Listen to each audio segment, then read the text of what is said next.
প্রায় 2 ফ্রেম কাজ কমপ্লিট।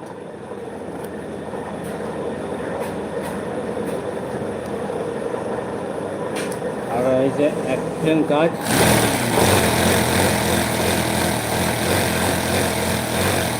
তোমরা এবার জানতে পারবে এই পিসটা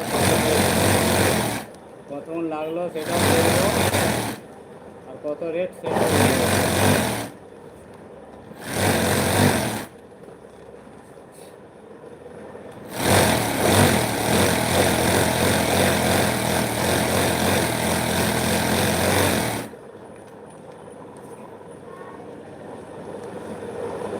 ঢিল দিয়ে কাজ করছি।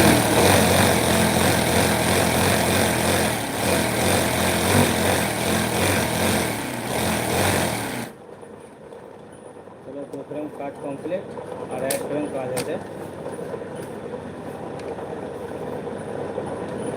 এই 1 ফ্রেম কাজটা হয়ে গেলে তোমাদেরকে টাইমটাও বলে দেবো, কতক্ষণ টাইম লাগলো, আর এর রেটটাও তোমাদেরকে বলে দেবো, এটা ক টাকার রেট এটা।